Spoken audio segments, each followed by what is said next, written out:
दोस्तों नमस्कार, स्वागत है आप लोगों का सिविल टेक चैनल में। आज हम लोग एसएससी जेई के प्रीवियस ईयर क्वेश्चन पेपर जो कि 23 सितंबर 2019 के मॉर्निंग शिफ्ट का पेपर है, उसका पार्ट नंबर 2 पढ़ने जा रहे हैं। इससे पहले हम लोगों ने पार्ट 1 पढ़ लिया है।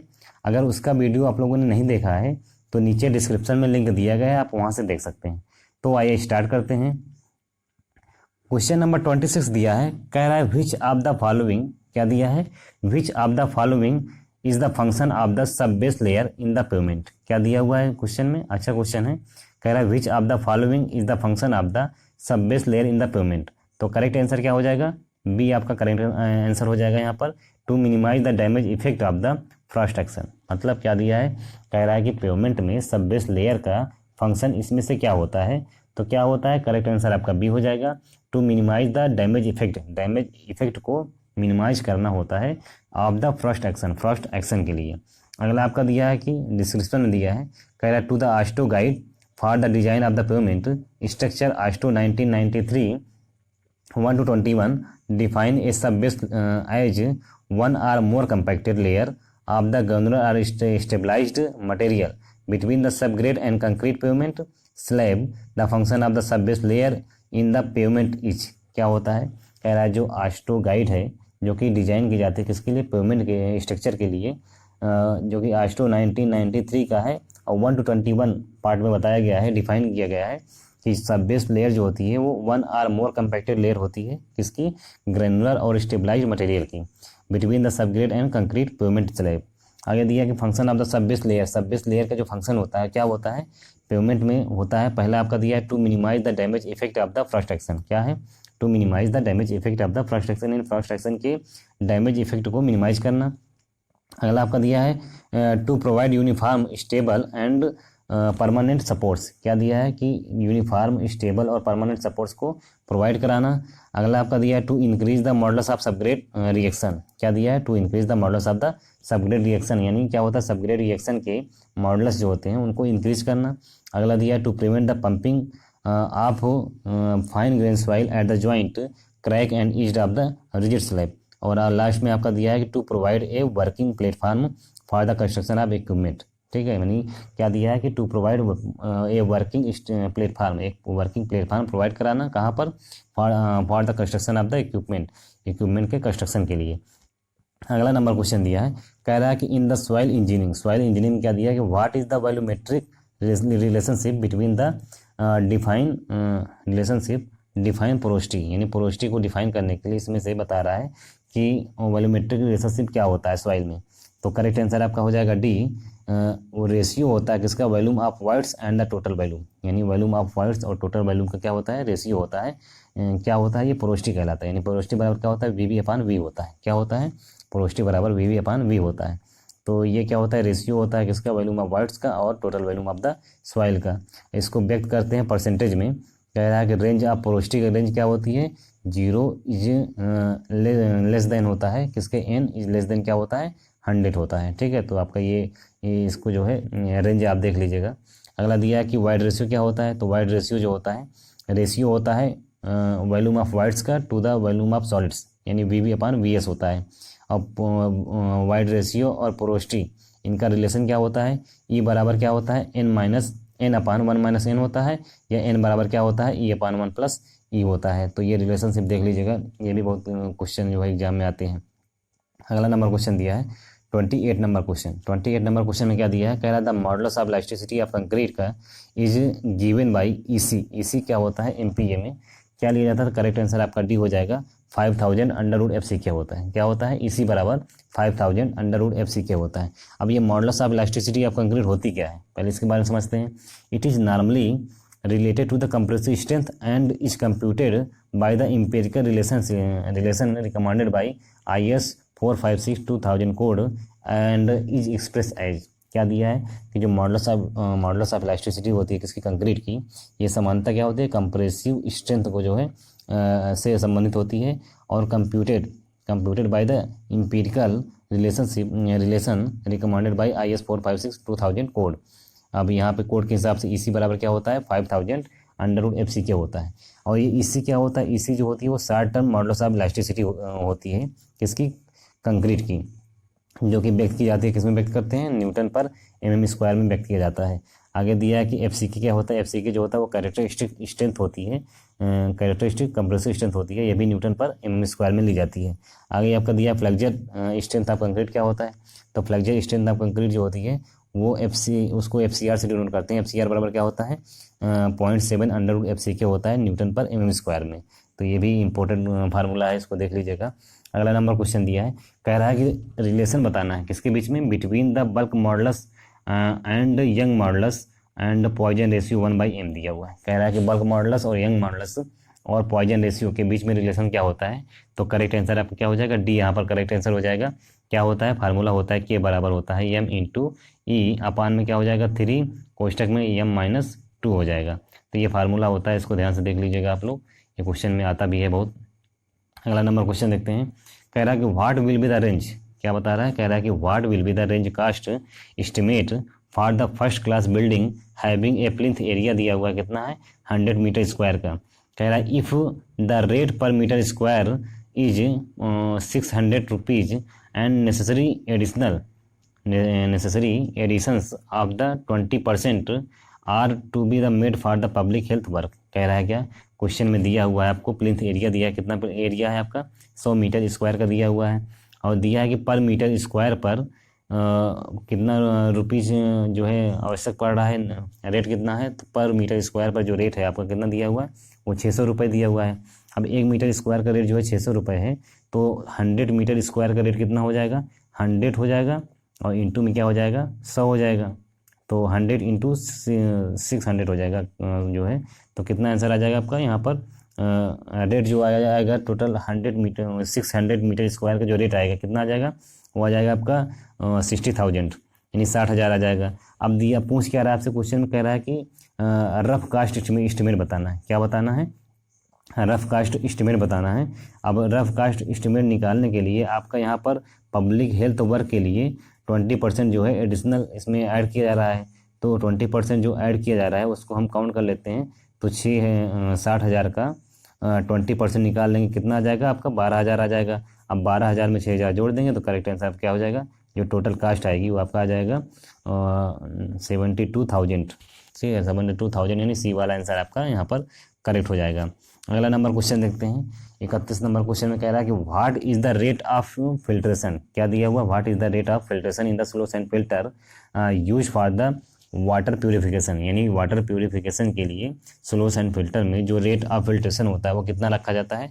करेक्ट आंसर आपका ए हो जाएगा, 100 to 200 लीटर पर आवर पर मीटर स्क्वायर होता है, कितना होता है 100 से लेकर के 200 लीटर पर आवर पर मीटर स्क्वायर रखा जाता है। आगे देखते हैं क्या दिया है, डिस्क्रिप्शन में दिया है कि the normal rate of flow in the slow sand filter में भी बिटवीन कितना रखा जाता है 100 to 200 लीटर पर आवर पर मीटर स्क्वायर होता है ऑफ द फिल्टर एरिया का। कह रहा है कि दे आर हाईली इफेक्टिव, क्या होता है ये हाईली इफेक्टिव होता है in the removal of bacteria load from the water से बैक्टीरिया लोड को रिमूवल करने का हाईली इफेक्टिव होता है यह।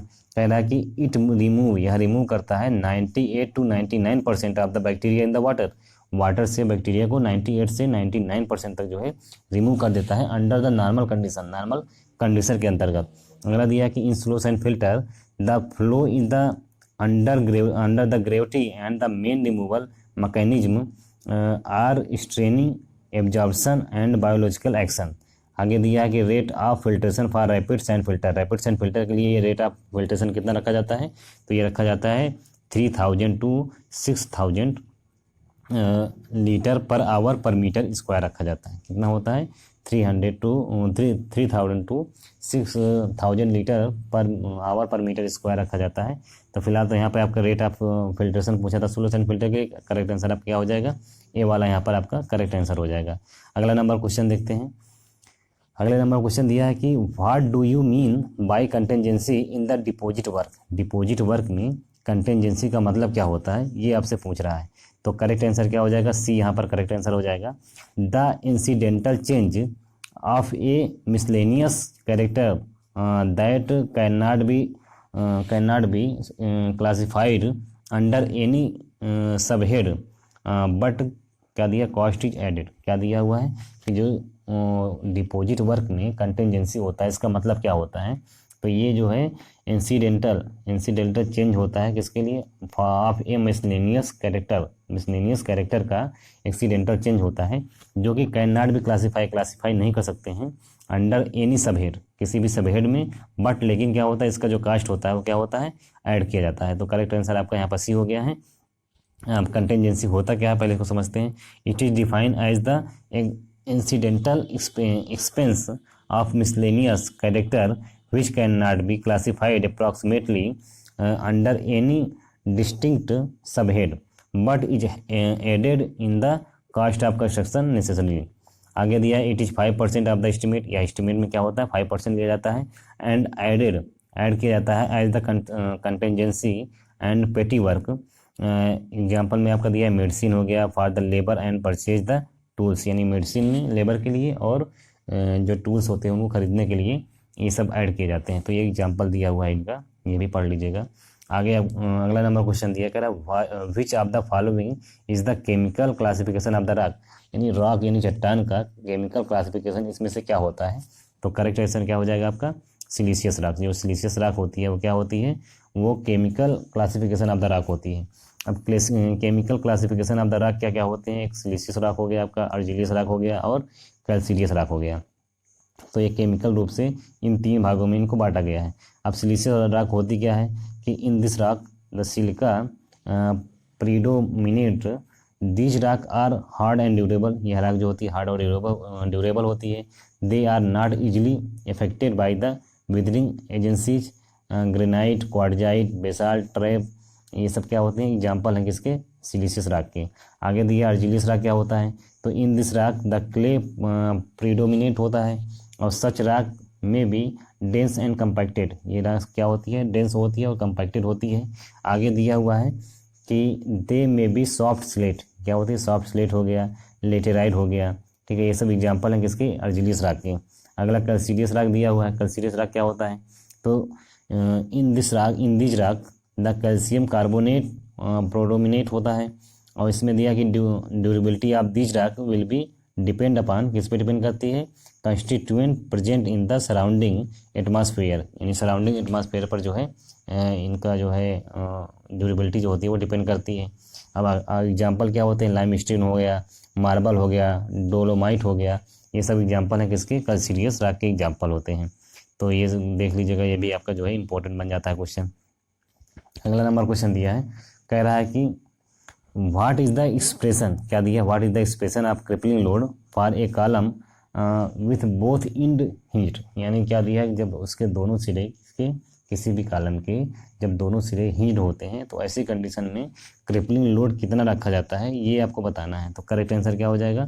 सी यहाँ पर करेक्ट आंसर हो जाएगा। पी बराबर क्या होता है? पाई स्क्वायर ई आई अपान एल का स्क्वायर होता है। क्या होता है? पी बराबर क्या होता है? पाई स्क्वायर ई आई अपान एल का स्क्वायर होता है। क्रिपलिंग लोड होता क्या है? क्रिपलिंग लोड जो है पी ई से डिनोट करते हैं। पी ई बराबर क्या होता है? पाई स्क्वायर ई आई अपान एल का स्क्वायर होता है। ये आई एल का बकलिंग लोड होता है। अब यहाँ पर L effective length of the column है और ई क्या है? मॉडुलस ऑफ इलास्टिसिटी है। आई क्या है? Moment of inertia of the column section का दिया हुआ है। कह रहा है कि maximum load at which the column tend to have lateral displacement or tend to the buckle is known as crippling, यानी क्रिपलिंग की डिफिनीशन दी गई है कि वहाँ मैक्सिमम लोड जिस पर कॉलम क्या होता है? टेंड टू लेटरल डिस्प्लेसमेंट, यानी कॉलम में क्या होता है? लेटरल डिस्प्लेसमेंट काम करने लगता है। आर टेंड टू बकल, क्या होता है? बकल होने लगता है, उसे क्या कहते हैं? उसे क्रिपलिंग लोड कहते हैं। अब यहाँ पे इन्होंने अलग अलग तरीके का जो है फार्मूला दिया गया है, आप इसको देख लीजिएगा, इंपॉर्टेंट फार्मूले हैं। आगे देखते हैं क्वेश्चन दिया है कि विच ऑफ द फॉलोइंग क्वालिटीज, क्या दिया है? विच of the following qualities is desirable in a good surveyor telescope, एक अच्छे सर्वेयर टेलीस्कोप में जो को क्या होता है? डिजायरेबल क्वालिटी होती है, क्या होती है? तो करेक्ट आंसर आपका हो जाएगा बी, एक्रोमेटिज्म होता है। क्या होता है? एक्रोमेटिज्म जो है हो जाएगा आपका बी वाला आंसर करेक्ट हो जाएगा। अब एक्रोमेटिज्म होता क्या है? तो achromatism is the absence of chromatic aberration, कह रहा है a computed lens free from chromatic aberrations is known as, क्या कहलाता है? एक्रोमेटिक कम्बिनेशन कहलाता है। अच्छा है, मतलब जो डेफिनेशन दिया गया है ये कि एक्रोमेटिज्म में होता क्या है। तो एक्रोमेटिज्म में होता है is absence of chromatic abrasion होता है। उसके बाद कह रहा है ये कंपाउंड लेंस में क्या होता है, जो फ्री होता है, कंपाउंड लेंस जो होता है वो फ्री होता है किससे, क्रोमेटिक एब्रेशन से। तो उसी क्या कहते हैं, उसे क्रोमेटिक कम्बिनेशन कहते हैं। अगला आपका दिया है कि एप्लानेशन क्या होता है। तो एप्लानेशन जो होता है is the absence of spherical aberration. A compound lens free from spherical aberration is known as, क्या कहलाता है उसको, एप्लानेटिक कम्बिनेशन कहते हैं। आगे दिया है कि optical defect of a single lens, क्या दिया है कि जो ऑप्टिकल होते हैं वो डिफेक्ट करते हैं ऑफ ए सिंगल लेंस का क्या क्या होता है। तो इसमें स्फेरिकल एब्रेशन दिया हुआ है, क्रोमेटिक एब्रेशन दिया है। अगला दिया है आपका एस्टिग्नेशन और आपका दिया है डिस्टोर्शन। तो ये जो होते हैं ये क्या है, ऑप्टिकल डिफेक्ट है किसके, सिंगल लेंस के। आगे देखते हैं अगला नंबर क्वेश्चन में दिया है, कह रहा है कि what is the neutral axis depth. Neutral axis depth बताना है किसके लिए, for the singly reinforced beam के लिए, from the top extreme to top extreme fibre as per IS 456/2000। तो करेक्ट आंसर क्या हो जाएगा आपका, डी। यहाँ पर करेक्ट आंसर हो जाएगा 0.42 इंटू एक्सी हो जाएगा। क्या हो जाएगा, 0.42 इंटू एक्सी हो जाएगा। यहाँ पर डिस्क्रिप्शन में देख लीजिएगा, यहाँ पर दिया गया है। अगला नंबर क्वेश्चन देखते हैं, कह रहा है कि विच ऑफ द फॉलोइंग सेंटेंस, क्या दिया है कि विच of the following sentence is correct in the case of bishop simplified method of the slice. क्या दिया हुआ है कि स्लाइस के बिशप सिंप्लीफाइड मेथड के केस में इसमें से कौन सा सेंटेंस जो है आपका सही दिया गया है। तो करेक्ट आंसर क्या हो जाएगा आपका, यहाँ पर बी वाला करेक्ट आंसर हो जाएगा। दिया है कि इट डिसगार्ड, क्या दिया है, it disregard effect of the force acting on the side of the individual slice. तो यहाँ पर ये देख लीजिएगा। आगे दिया कि बिशप सिंप्लीफाइड मेथड जो होता है, बिशप सिंप्लीफाइड मेथड होता क्या है। तो Bishop simplified method of slice disregard of the effect of the force acting on the side of the individual slice. तो ये क्वेश्चन है, आप देख लीजिएगा इसको। अगला नंबर क्वेश्चन देखते हैं, कह रहा है क्या, कह रहा है कि द वाटर कंटेंट बताना है। क्या बताना है, वाटर कंटेंट एट विच, जिस पर सॉइल जो होती है change from the liquid state to the plastic state. यानी वह वाटर कंटेंट बताइए जिस पर जो सॉइल होती है वो लिक्विड स्टेट से प्लास्टिक स्टेट में चेंज होती है। तो उसको क्या कहते हैं, उसको जो है लिक्विड लिमिट कहते हैं। सी वाला आंसर यहाँ पर करेक्ट हो जाएगा। अब लिक्विड लिमिट होता क्या है, पहले इसको देख लेते हैं। कह रहा है कि liquid limit is the boundary होती है between the liquid state and plastic state. यानी क्या होता है, लिक्विड लिमिट जो होती है वो बाउंड्री होती है किसके बीच का, लिक्विड स्टेट का और प्लास्टिक स्टेट का। आगे दिया कि it is the minimum water content, यह मिनिमम वाटर कंटेंट होता है एट विच, इस पर सॉइल इस क्या होती है, एट द लिक्विड स्टेट और maximum water content at which, जिस पर सॉइल क्या होती है, प्लास्टिक स्टेट। कह रहा है कि जो लिक्विड लिमिट होती है वो एक मिनिमम वाटर कंटेंट होती है जिस पर सॉइल क्या होती है, लिक्विड स्टेट में होती है। या कह सकते हैं कि ये मैक्सिमम वाटर कंटेंट होता है जिस पर सॉइल क्या होती है, प्लास्टिक स्टेट में होती है। कह रहा है कि it is minimum water content, क्या होती है, it is minimum water content at which, जिस पर क्या होता है, soil tend to the flow. यानी यह मिनिमम वाटर कंटेंट होता है जिस पर सॉइल क्या होती है, फ्लो करने लगती है। आगे दिया प्लास्टिक स्टेट, प्लास्टिक लिमिट क्या होती है, तो it is the water content corresponding to an arbitrary limit between the plastic and semi solid state of the consistency of the soil। आगे दिया श्रिंकेज लिमिट क्या होता है, तो श्रिंकेज लिमिट जो होता है it is defined as the maximum water content at which reduction of the water content will not cause a decrease in the volume of the soil mass. तो ये भी आपका लिक्विड लिमिट और plastic limit और shrinkage limit का जो है definition दी गई थी, आप यहाँ से देख लीजिएगा। अगला नंबर क्वेश्चन देखते हैं, कह रहा है कि what are the errors that can not be eliminated in the surveying. यानी कह रहा है सर्वेइंग में ऐसा कौन सा एरर होता है जो एलिमिनेट नहीं किया जा सकता है। तो करेक्ट आंसर क्या हो जाएगा आपका, बी हो जाएगा। रेंडम एरर जो होता है, रेंडम एरर जो होता है वो क्या होता है, वो कैन नॉट बी एलिमिनेटेड, यानी उसको एलिमिनेट नहीं कर सकते हैं।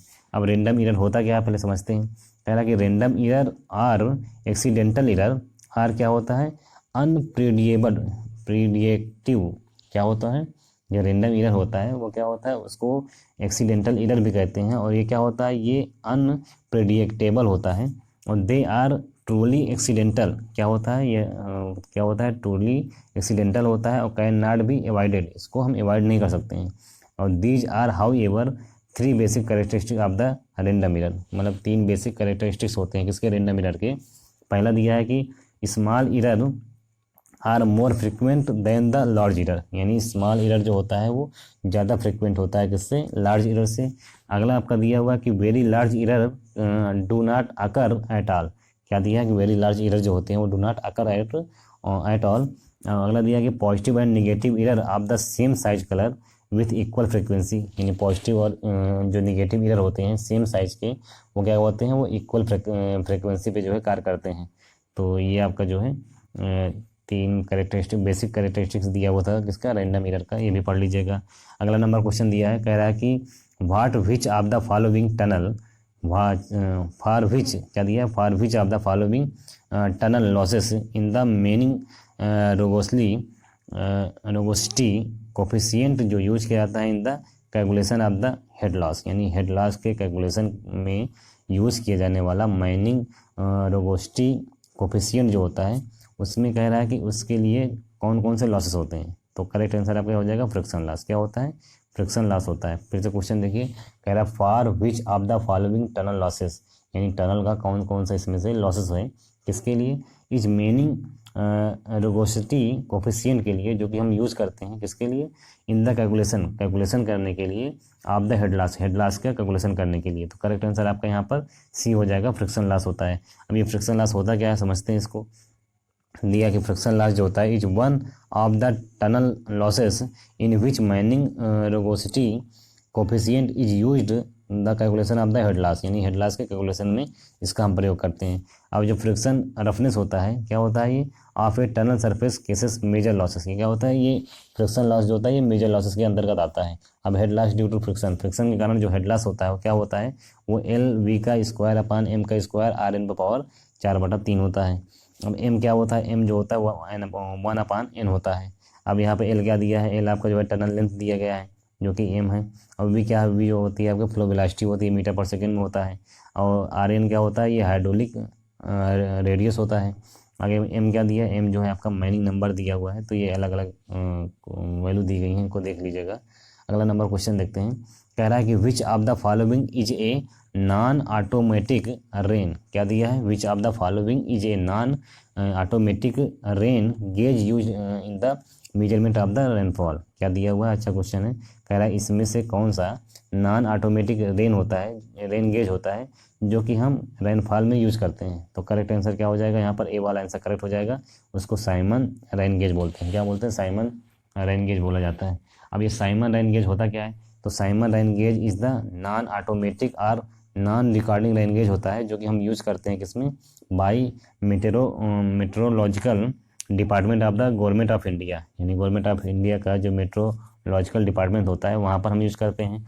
It consist of cylindrical vessel, क्या दिया है, it consist of cylindrical vessel 127 mm in the diameter कितना होता है, 127 mm होता है। With A base in large, जो कि इसका बेस जो होता है लार्ज होता है, कितना होता है वो 210 यानी 210 mm डायमीटर होता है। कह रहा है कि इसमें एक सिलेंड्रिकल वेसल होता है जिसका जो है डायमीटर ऊपर का कितना होता है 127 mm का होता है, और नीचे जो बेस होता है उसका वो लार्ज होता है, उसके डायमीटर कितना होता है 210 mm होता है। आगे दिया कि बेकिंग बकेट रेन गेज जो होता है, टिपिंग बकेट रेन गेज और फ्लोट टाइप रेन गेज, ये सब क्या होते हैं, ये सब ऑटोमेटिक रेन गेज होते हैं। जो ये 3 प्रकार के जो रेन गेज दिया गया है कि बेकिंग बकेट रेन गेज और टिपिंग बुकेट रेन गेज और आपका फ्लोट टाइप रेन गेज जो होते हैं, ये सब क्या होते हैं, ये सब ऑटोमेटिक रेन गेज के अंतर्गत आते हैं।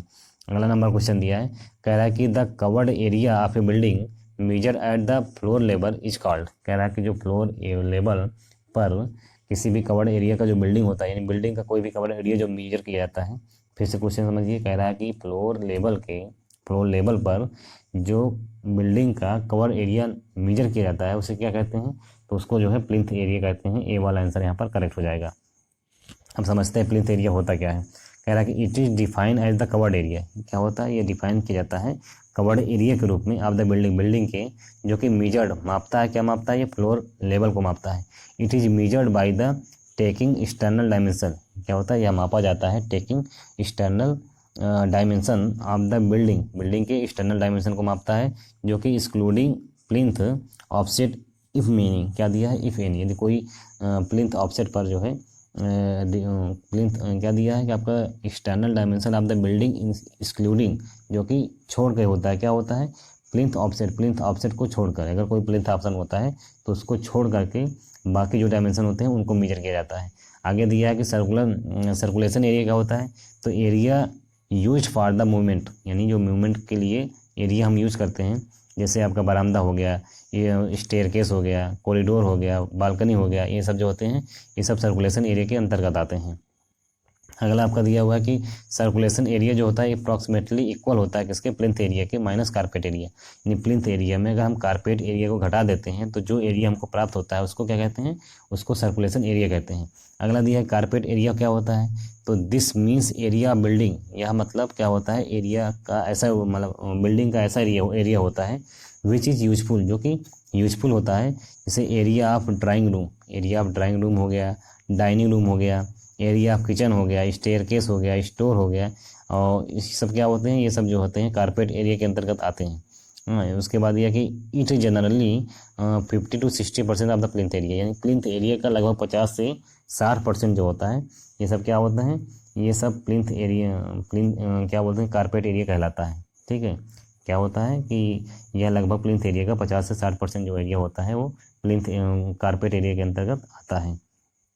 अगला नंबर क्वेश्चन देखते हैं, कह रहा है कि व्हाट इज़ द फार्मूला, क्या कह रहा है, what is the formula to calculate the floor area ratio, यानी फ्लोर एरिया रेशियो FAR को हम कैसे FAR को कैसे कैलकुलेट करते हैं ये आपको बताना है। तो उसका फार्मूला होता है, क्या हो जाएगा, करेक्ट आंसर आपका डी हो जाएगा, total covered area upon plot area होता है, क्या होता है, total covered area upon plot area होता है। फ्लोर एरिया रेशियो क्या होता है, इट इज़ द रेशियो होता है total covered area on the all floor of the all building on a contained plot of the area of the plot, यानी क्या होता है, यानी ये आपका जो फ्लोर एरिया रेशियो होता है वो total area of the total covered area होता है अपॉन द प्लॉट एरिया होता है। अब दिया certain type of the space such as basement हो गया, पार्किंग एरिया हो गया, एंड यूटिलिटी रूम हो गया, or which means that they do not need to be counted in the FAR, यानी आपका हो गया फ्लोर एरिया रेशियो कैलकुलेशंस। तो ये पढ़ लीजिएगा, इसको आगे देखते हैं। अगला नंबर क्वेश्चन दिया है कि when compared with A open session, क्या दिया है, when compared with A open session floating session generally, क्या दिया हुआ है, ये केसन के बारे में दिया गया है कि व्हेन कंपेयर्ड विथ ओपन केसन, यानी जब हम ओपन केसन की तुलना करते हैं किससे, फ्लोटिंग केसन की तुलना में, तो क्या होता है, तो इसमें करेक्ट आंसर आपका हो जाएगा C, आर लेस एक्सपेंशन, क्या होता है, आर लेस एक्सपेंशन, मतलब कह रहा है कि ओपन केसन की तुलना में जो फ्लोटिंग केसन होता है वो क्या होता है, वो कम एक्सपेंशन होता है उसका। अब ये केसन होता क्या है पहले समझते हैं। केसन जो होता है it is generally use for the major foundation, ये होता है एक समानता बड़े फाउंडेशन के लिए हम यूज़ करते हैं, बड़े फाउंडेशन वर्क के लिए यूज़ करते हैं, because of the high construction cost such as dock हो गया आपका, वार्प हो गया, एंड ब्रिज हो गया, ब्रिज पायर, इन सब में क्या होता है, केसन का हम यूज़ करते हैं। और 3 मेजर टाइप ऑफ द केसन आर, यानी 3 प्रकार के जो है केसन होते हैं, कौन कौन से होते हैं, ओपन केसन होता है, बॉक्स केसन होता है जिसको फ्लोटिंग केसन बोलते हैं, अगला जो होता है न्यूमेटिक केसन होता है। अब ये ओपन केसन क्या होता है, these are structure which are open, मतलब ये ऐसा स्ट्रक्चर होता है जो क्या होता है, ओपन होता है, at the top and bottom, top और बॉटम पर क्या होता है, ये ओपन होता है। Upon reaching the final depth पर पहुंचने के लिए एक कंक्रीट सील जो होती है आप 2 से 5 मीटर के बीच की थिक होती है, ठीक है, is cast through the water to the seal of the bottom, यानी क्या होता है इसमें 2 से 5 मीटर की जो चौड़ी जो है कंक्रीट की सील बनाई जाती है। अगर आपका दिया बॉक्स केसन क्या होता है, तो दीज आर मेड, ये बने होते हैं, किससे बने होते हैं, आप कंक्रीट का बना होता है, with the top being the open, top क्या होता है, ओपन होता है, एंड बॉटम क्लोज्ड, बॉटम क्या होता है, वो क्लोज होता है। कह रहा है these are cast on the land and towed to the site like barrage, they are such that the slowly by the filling of the inside with the sand, gravel, water and concrete, the floating caisson generally are less expansion होता है as compared to open caisson, यानी open caisson की तुलना में क्या होता है, ये कम एक्सपेंशन होता है। आगे दिया न्यूमेटिक केसन क्या होता है, तो in this type of the केसन, इस प्रकार के जो केसन होते हैं उसमें क्या होता है, टॉप जो होता है क्या होता है, सील्ड होता है एंड कंप्रेस्ड एयर को कंप्रेस करते हैं, इज यूज टू प्रिवेंट, किस लिए करते हैं, प्रिवेंट करने के लिए, रोकने के लिए, किसको, वाटर को, from the entering of the inside working chamber, inside working chamber में एयर को इंटर करने से रोकने के लिए क्या होता है, इसका हम प्रयोग करते हैं। तो इसको पढ़ लीजिएगा। आगे देखते हैं क्वेश्चन। अगला क्वेश्चन दिया है कि विच ऑफ द फॉलोइंग, क्या दिया है, विच of the following is the true in the case of the free holder, free holder के केस में इसमें से कौन सा सही है ये बताना है आपको। तो करेक्ट आंसर आपका भी हो जाएगा कि ए फ्री होल्डर जो होता है क्या होता है, एब्सोल्यूट ओनर होता है ऑफ द प्रॉपर्टी, प्रॉपर्टी का एब्सोल्यूट ओनर होता है। ठीक है, जो फ्री होल्डर होता है वो किसी भी प्रॉपर्टी का एब्सोल्यूट ओनर होता है। अब ये फ्री होल्डर होता क्या है पहले समझते हैं। कह रहा है ये फ्री होल्डर जो होता है ये एब्सोल्यूट ओनर होता है किसका, प्रॉपर्टी का। एब्सोल्यूट मीन्स क्या होता है, the property is not subjected to the any condition of the length और पीरियड ऑफ द टाइम। और लीज होल्डर क्या होते हैं, तो लीज होल्डर जो होते हैं आपके, it is not complete ownership, ये क्या होता है, ये नॉट कंप्लीट ओनरशिप होते हैं किसके लिए, प्रॉपर्टी की। As under this type of the ownership the holder only has the right to enjoy the possession of the property, यानी प्रॉपर्टी की पैसन को इंजॉय कर सकता है for a specific period of the time, यानी एक निश्चित समय के लिए। यानी फ्री होल्डर जो होता है वो एक प्रकार का एब्सोल्यूट ओनर होता है, जबकि लीज होल्डर क्या होते हैं, जो लीज होल्डर होते हैं वो क्या होते हैं, उनके पास प्रॉपर्टी तो होती है लेकिन वो प्रॉपर्टी के पूर्ण मालिकाना हक उनके पास नहीं होता है। आगे देखते हैं क्वेश्चन। अगला क्वेश्चन दिया है कि द फैक्टर लोड, क्या दिया है, the factor load carrying the capacity of A reinforce concrete column M20 grade concrete दिया है, FI कितना दिया है, 415 स्टील का दिया हुआ है, और डायमेंशन कितने दिए गए हैं, 350 mm का दिया और 650 mm का दिया है, साइज है। और कह रहा है कि मिनिमम परसेंटेज ऑफ स्टील बताना है, क्या दिया है, मिनिमम परसेंटेज ऑफ स्टील के लिए पूछा है, यानी फैक्टर लोड पूछा है। यहाँ पर देखिए the factor load carrying capacity, यानी फैक्टर लोड बताना है जो कि कैपेसिटी मतलब उसकी कितनी कैरिंग कैपेसिटी है किसके लिए, रेनफोर्स कंक्रीट कॉलम के लिए, जिसमें M20 ग्रेड कंक्रीट दिया गया है और स्टील जो दिया गया कितना है, 415 mm की जो है, 415 ग्रेड की जो है स्टील दी गई है। डायमेंशन दिया गया आपका कितना है, 350 mm का और इंटू 650 mm का जो है डायमेंशन दिया गया है। तो आपसे जो है फैक्टर लोड पूछ रहा है, तो पहले समझते हैं कि फैक्टर लोड निकालते कैसे हैं। फार्मूला आपका ये दिया हुआ है कि PU बराबर क्या होता है, PU बराबर होता है आपका 0.4 FCK into AC plus 0.67 FY into ASC होता है। तो ये फार्मूला है, इस फार्मूले पर आके हल करेंगे तो हमारा PU बराबर कितना आ जाएगा, 2311.491 किलो न्यूटन हो जाएगा। तो करेक्ट आंसर आपका लगभग कितना हो जाएगा, लगभग A के बराबर है, तो A वाला आंसर यहाँ पर आपका करेक्ट हो जाएगा। अगला नंबर क्वेश्चन देखते हैं।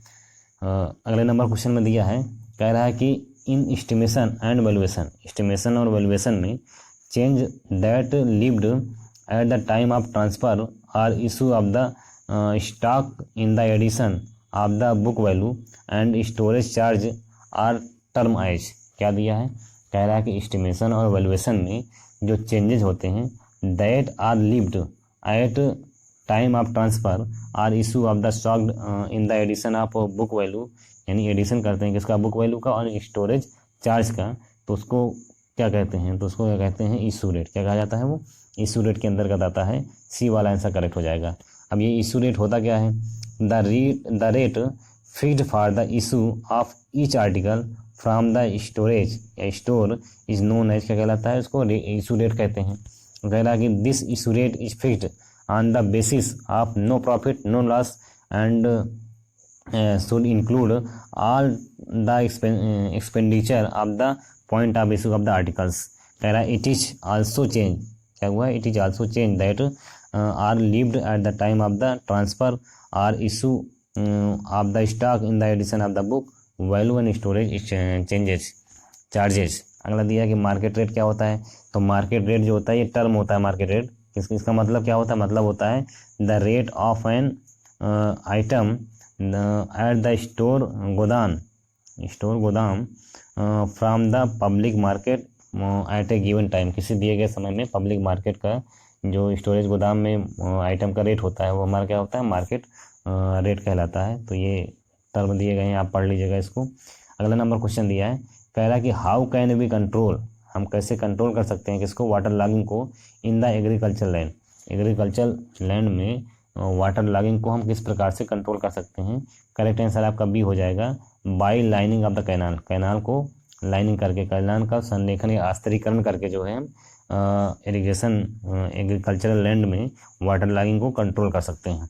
अब आगे देखते हैं डिस्क्रिप्शन में क्या दिया है, कह रहा है कि an agricultural land is said to be water logging when its productivity gets affected by the high water level, यानी हाई वाटर लेवल के कारण क्या होता है कि किसी भी एग्रीकल्चर लैंड में क्या अगर प्रोडक्टिविटी जो होती है उसकी वो इफेक्टेड हो जाती है तो उसको क्या कहते हैं, उसको वाटर लॉग्ड लैंड कहा जाता है। अब ये दिया हुआ है कि वाटर लॉग्ड कंट्रोल, यानी वाटर लॉगिंग को जो है हम कंट्रोल कर सकते हैं। कैसे कंट्रोल कर सकते हैं, पहला दिया है lining of the canal and water course, water course और कैनाल की का स्थिरीकरण करके। अगला दिया हुआ कि reducing the intensity of the irrigation, irrigation की जो इंटेंसिटी होती है उसको रिड्यूस करके। अगला दिया है कि बाय इंट्रोड्यूसिंग क्रॉप रोटेशन। अगला दिया है by provision of an efficient drainage system. अगला दिया है by adopting conjunctive use of the surface and sub surface waters. तो ये दिए गए हैं कि ये इस तरह के मतलब जो है इतने तरीके के दिए गए हैं जिसमें आप वाटर लॉगिंग को क्या कर सकते हैं, कंट्रोल कर सकते हैं। अगला नंबर क्वेश्चन देखते हैं, कह रहा है क्या, क्वेश्चन अच्छा दिया हुआ है, कह रहा है कि ए पोर्शन ऑफ द रोडवे, किसी भी रोडवे का ऐसा पोर्शन जो कि कंटेंजियस होता है with the trouble way and is intended for the accumulation of stopped vehicle is called, क्या दिया हुआ है, the portion of the roadway, roadway का ऐसा पोर्शन है जिस पर क्या होता है कंटेजियस, कंटेजियस मतलब सामान वाली जो गाड़ियाँ होती हैं, विथ द ट्रबल, ट्रबल करती हैं, trouble way and is intended for the accumulation of the stopped vehicle, मतलब कह रहा है कि वह पोर्शन बताइए जिस पर गाड़ियाँ मतलब कभी कभी चलती हैं और क्या होता है नॉर्मल गाड़ियों को स्टॉप कर दिया जाता है, वहाँ पर रोका जाता है, तो उसे क्या कहते हैं, उस पोर्शन को कहते हैं शोल्डर। क्या कहते हैं, इसको हिंदी में बर्म बोलते हैं, तो इसे क्या कहते हैं, बर्म कहा जाता है। तो शोल्डर हो जाएगा यहाँ पर। अब ये शोल्डर होता क्या है, the shoulder is that portion of the roadway contagious with the trouble way and is intended for the accumulation of stopped vehicle, emergency use and lateral support of the payment course, payment course पे क्या होता है, इसमें lateral support प्राप्त होता है। आगे दिया जो विड्थ ऑफ द शोल्डर से, शोल्डर का जो विड्थ होता है शुड बी एडिक्वेट होता है for the giving working space around a stopped vehicle.